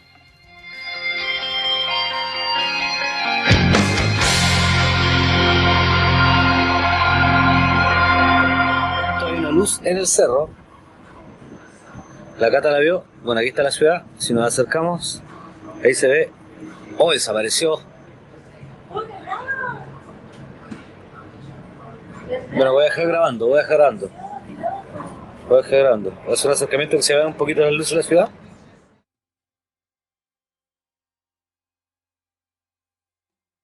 La luz está muy grande. No sé qué es. Arriba del cerro, pero...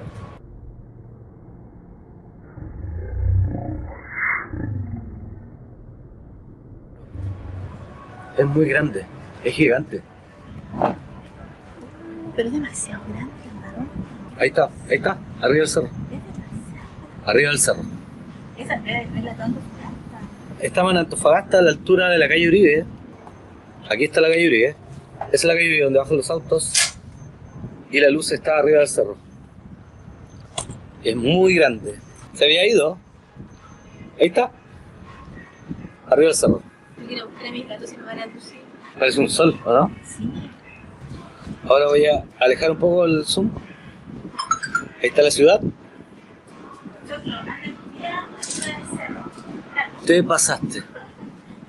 ¿Te dio miedo? Que sí. Que no voy a buscar a mi gato. Te pasaste. Mira la luz arriba del cerro. Mira la arriba del cerro. Estás mirando. Encima. Bien lejos. Voy a marcar. El foco. Solo le entra un foco grande. Mira, y otro lado.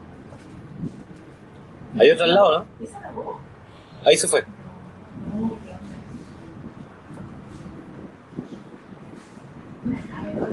Son dos. De una y la otra.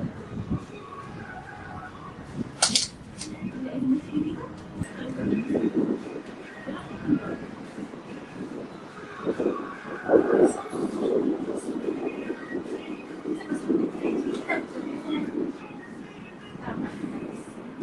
Mario, weón, estoy frente a un avistamiento increíble, weón. De nuevo, estoy en el balcón, weón. ¿Sabes qué? Recién la luz estaba grande, pero hoy más gigante que el otro día. Y estaba más hacia el norte, como de Uribe hacia la izquierda. Y ahora está así como término medio, ¿cachai? Pero la weá es... ¿Qué hace esa luz en el cerro, po, weón? Es que estaba muy... Yo te voy a mostrar la imagen, parecía un sol. Desapareció, sí, está grabando. Desapareció. Una niña se desapareció. Claro. Y ahí desapareció, Desapareció. Ahí estaba el registro que se pudo hacer hace unos días atrás, pues Mario. Bueno, ya tiene harta visita en YouTube. La verdad es que siempre queda ahí un dejo de duda. Hay gente que directamente no cree en estos fenómenos, pero esta imagen está dando vuelta por todos lados y claramente no hay una explicación lógica aún para saber qué fueron esas luces. Este es un fenómeno extraño. Los ansilumines, ¿cómo se llama, Cristian? Los lumen, ¿cuál es? Tú Los lúmenes. Los lúmenes, sí. Claro. El audio se mide en decibeles y la luz el lumen. Claro, el nivel de lúmenes que tiene esa luz es tan grande, deja chicos los focos que aparecen abajo, ¿no es cierto? Y supuestamente esta luz está más atrás. Entonces, claro, yo tenía el poder, por decir, el poder de ser de varios focos, por no decir unos 10, claro, 20 focos. Entonces, evidentemente es un fenómeno extraño. No descartamos que pudiera haber una explicación racional. Siempre nosotros somos muy conservadores en ese aspecto, pero que fue un fenómeno extraño y que dejó perplejo a muchos, inclusive a los que más se manejan. Sí, porque algunos decían que no, si eran motos, eran jeep, ¿cachai? Pero el comportamiento de esa luz es bastante extraño.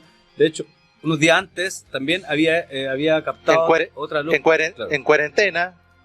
Claro, exacto. De hecho, bueno, ya imagínate, el video lo subí hace poquito y ya tiene más de 500 visitas. O sea, igual hay un interés de parte de la gente sobre estos fenómenos que se están dando últimamente, fíjate, como tú bien dices, en pandemia. Y aparte que Antofagasta también es una zona caliente y la próxima semana el tema parece que va por ahí mismo también, ¿no?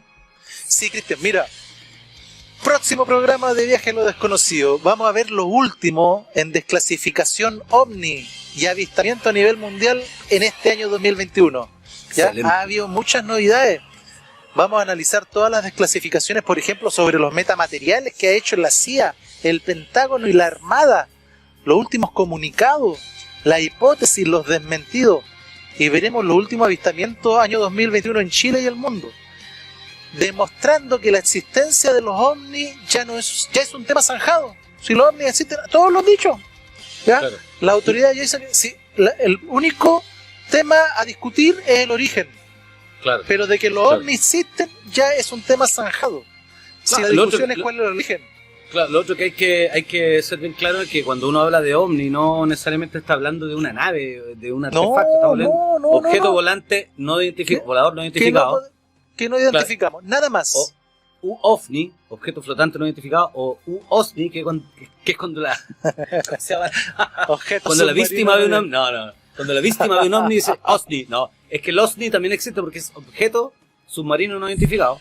¿Claro? Y claro, en este caso son luces extrañas y para mí son objetos no identificados. Carol Robles dice, Carol Robles dice, genial el capítulo, me quedo atenta al próximo que venga. La Carito, un saludo a la Carito. Saludos, Carol. Oye, la próxima semana, el día sábado, aquí en Viaje a lo Desconocido, así que ya lo sabes, Carol. Bueno, nos vemos la próxima semana, pero antes me gustaría leer un comentario que acá justamente en el canal YouTube. En el canal YouTube IMC.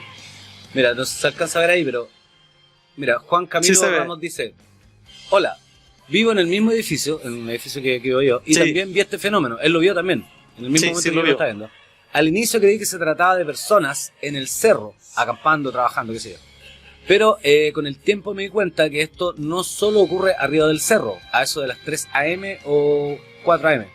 Esas luces están justo arriba de la ciudad con movimientos completamente impredecibles y sin ninguna lógica, como para suponer que se trata de una aeronave o fuegos artificiales. O sea, igual está clarito, o sea, se ve acá que ¿cómo se llama? Que son luces extrañas.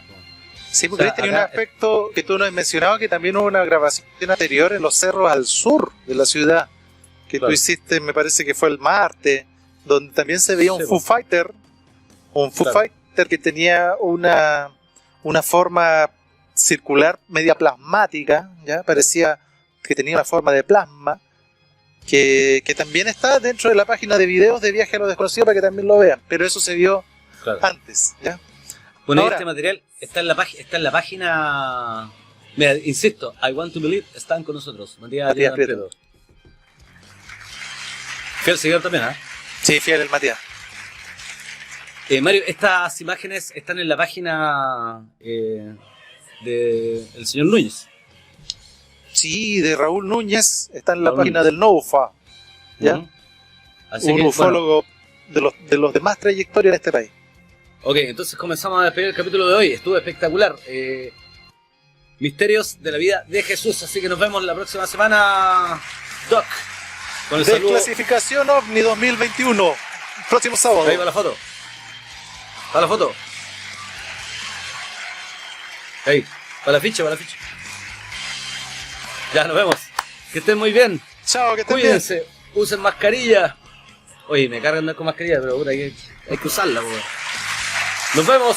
Chao, chao. Esto es Viaje a lo Desconocido. Chao, chao.